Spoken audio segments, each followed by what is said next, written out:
Olive was in a large white room, sitting at a desk. There was a strange machine in front of her. It had lots of metal keys and a sheet of paper poking out of the top. All around her were monkeys sitting in front of similar machines and tapping away at the keys. Oh, what's going on here? Said Olive rather loudly. Shh! Why aren't you typing? Whispered the monkey next to Olive. Sorry, I'm Olive. What's typing? I'm Cornelius. Typing is what we're doing on these typewriters. I don't really know what to type. It doesn't matter. Just make sure you're typing when he gets... Monkey with the feathers, why aren't you typing? Olive saw a rhinoceros striding towards her. But what do you want me to type, Doctor? The name's Dr. Horner, and I don't really give a monkeys what you type. Just get typing. Cake, okay. A flustered Olive quickly began to type.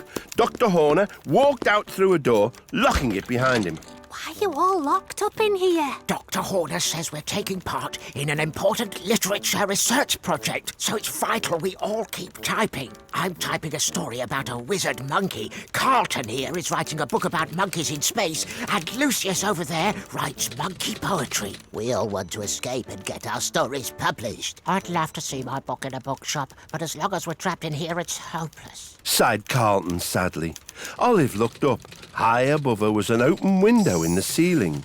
A high-up window, lots of typewriters. I think I may have an idea. Olive collected up all the typewriters and began to stack them on top of each other until a tower of typewriters rose up to the window. Okay, now all we need to do is climb this tower and we can escape. The tower creaked and wobbled. I don't know. It doesn't look very safe to me, Olive. Well, it's the only way out. We'll just have to be extra careful. I'll go first. Olive cautiously began to climb the teetering tower of typewriters, and all the monkeys followed. But as she reached the top, the tower started to really wobble.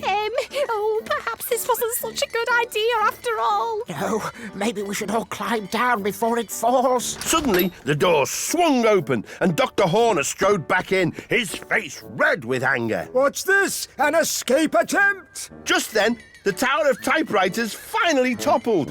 Cake! Quick, everyone! Join on! Olive grabbed the window frame with one wing and Cornelius's hand with the other. All the monkeys joined together just in time as the typewriters crashed to the ground. Olive jumped out of the window and started to pull up the monkeys, but Dr. Horner grabbed hold of Carlton's tail. Ha-ha! There's no escape! Tickle him, Carlton! Shouted Olive. Carlton gave Dr. Horner a good tickling. And he let go of Carlton's tail. Olive quickly pulled them up and they all escaped. The monkeys were so pleased to be free at last, they all leapt around and chattered with joy. Thanks so much for helping us escape, Olive. We're off to the big city to get our stories published. I plan to be the next J.K. Simeon. Good luck. And make sure you all keep writing. No time for monkeying around. They all laughed. And as they did, Olive realised it was time to go. Typical Olive, daydreaming again. Said her mum. Cake? Actually, I've been helping some typing monkeys escape. Your head's been in the sand too long, dear. Said Olive's dad. Her little brother laughed. But Olive wasn't listening. She was already dreaming of her next big adventure. Olive found herself outside a building with tall stone walls. Ooh. In the distance was a flat-topped mountain. Olive was wearing a tunic and a strange feathery helmet. Suddenly, a helmet flew past Olive's head and landed in a pile of equipment. Looks like someone's having a bit of a clear-out. Hail, fellow Roman. Said a man wearing similar clothes to Olive. Who, me? Yes, you. Welcome to Fort Pompeii. I am Caesar Saladius, the great Roman commander. I see. But why are you throwing all these things out? Well, we Romans are so good at fighting that no one wants to fight us anymore. Plus, Mummy is making me empty the fort so she can build a new swimming baths instead. Saladius pointed to the large pile of swords, helmets and shields. There was also a huge catapult that fired rocks. Can you help me, please, Olive? There's still loads to remove. Okay, Saladius. Olive began to help Saladius carry things out of the fort, but then a very stern-looking lady appeared. Saladius's bossy mother, Pusilla. Saladius! Saladius? Yes, Mummy. Have you still not finished clearing out this fort? I'm just doing it now, Mummy. Well, get on with it, please. Olive and Caesar got back to work. Your mummy's quite demanding, Saladius. Oh, tell me about it. Suddenly, Olive heard a loud rumbling noise. Oh, hey, it's like your tummy rumbling. Not me. Olive saw that there was smoke coming out of the flat-top mountain in the distance. Why is that mountain smoking? Oh no, that's Mount Etna. It's a volcano. That smoke means it's about to erupt. Cake! I'm glad it's a long way off then. Suddenly, the volcano erupted, spewing out ash, and red-hot lava started to flow towards them. Priscilla came rushing outside. Oh, you have to do something, Saladius. The lava and ash will cover the whole of our fort and the town of Pompeii too. I don't know what to do, Mummy. Olive, help us, please. Olive looked around and spied the giant catapult. An erupting volcano?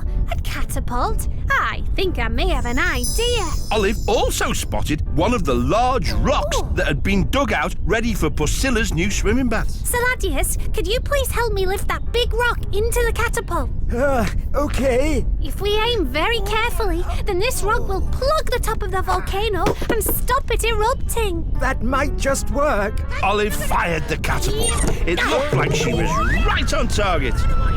But the rock flew straight over the top of the volcano. Oh! And then bounced back off a tree. Hooray! It's back on course. Olive, you did it. Yes, you've plugged the volcano and stopped the lava and ash. Pompeii is saved. Happy to help. You know, Saladius, I'm in such a good mood, I've decided to let you keep a little fort here, just in case of emergencies. Oh, thank you, Mummy. And thanks to you too, Olive. Want to help me move my stuff back into the fort? Well, all that excitement's really tired me out. But I've had a lovely time here in Pompeii.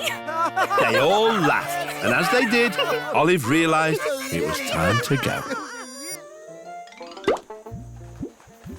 Typical Olive, daydreaming again. Said her mum. Cake? Actually, I helped stop a volcano from erupting. Your head's been in the sand too long, dear. Said Olive's dad. Her little brother laughed. But Olive wasn't listening. She was already dreaming of her next big adventure.